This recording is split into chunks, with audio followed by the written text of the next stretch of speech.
ఆపద సమయాల్లో అయిన వారు కూడా పట్టించుకొని ఇప్పటి రోజుల్లో ఓ రియల్ హీరో అయ్యాడు.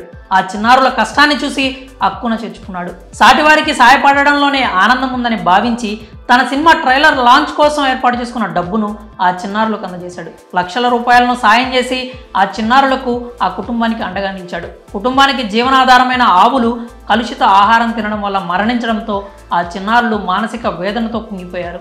ఈ నేపథ్యంలోనే ఆ నటుడు వారికి ఆర్థిక సాయం అందించాడు. ఈ ఘటన కేరళలో చోటు చేసుకుంది. కేరళలోని ఇడుక్కి జిల్లాకు చెందిన వెల్లియామామట్లో ఇద్దరు కుర్రాళ్ళు జార్జ్, మాథ్యూ ఉన్నారు. వీరికి సుమారు 15 ఆవులు ఉన్నాయి. వీరి తండ్రి మరణానంతరం ఈ ఆవుల ద్వారానే కుటుంబాన్ని పోషించుకుంటూ పాడి పరిశ్రమలో ఎదిగేందుకు కృషి చేస్తున్నారు. ఓవైపు చదువుకుంటూనే మరోవైపు ఆవులను పెంచుకుంటున్నారు.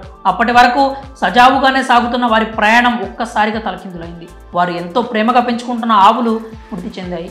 కలుషితమైన ఆహారం తినడం వల్లే ఆవులు మృతి చెందాయని సమాచారం. ఈ ఘటనతో మాథ్యూ, జార్జ్తో పాటు వారి తల్లి ఒక్కసారిగా మానసికంగా కుంగిపోయారు. దీంతో వారు ఆసుపత్రి పాలయ్యారు. ఇక ఆవులు చనిపోవడంతో రోడ్డున పడ్డ ఆ కుటుంబం దీనస్థితిని తెలుసుకున్న ప్రముఖ నటుడు జయరాం వారికి భారీ సాయం అందించారు. తాజాగా ఆయనే స్వయంగా వారి ఇంటికి చేరుకుని 5 లక్షల రూపాయలు అందించి గొప్ప మనసు చాటుకున్నారు.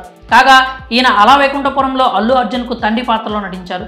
ఆ చిన్నారుల కుటుంబానికి సాయంగా మలయాళ స్టార్ నటుడు మమ్ముట్టి కూడా 1 లక్ష రూపాయలు, సలార్ నటుడు పృథ్వీరాజ్ 2 లక్షలు ఇస్తామని హామీ ఇచ్చినట్లు జయరాం వెల్లడించారు. వీరితో పాటు పలువురు మలయాళ నటీనటులు సాయం చేసేందుకు ముందుకు వచ్చారు. మరోవైపు కేరళ ప్రభుత్వం కూడా ఆ కుటుంబాన్ని ఆదుకునేందుకు ముందుకొచ్చింది. ఆర్థిక సాయంతో పాటు 5 ఆవులను కూడా అందించనున్నట్లు అక్కడి మంత్రులు హామీ ఇచ్చినట్లు సమాచారం. మరి నటుడు జయరాం సహా సలార్ నటుడు, ఇతర ప్రముఖులు చిన్నారులకు ఆర్థిక సాయం చేయడంపై మీ అభిప్రాయాలు ఏంటో కామెంట్స్ రూపంలో తెలియజేయండి.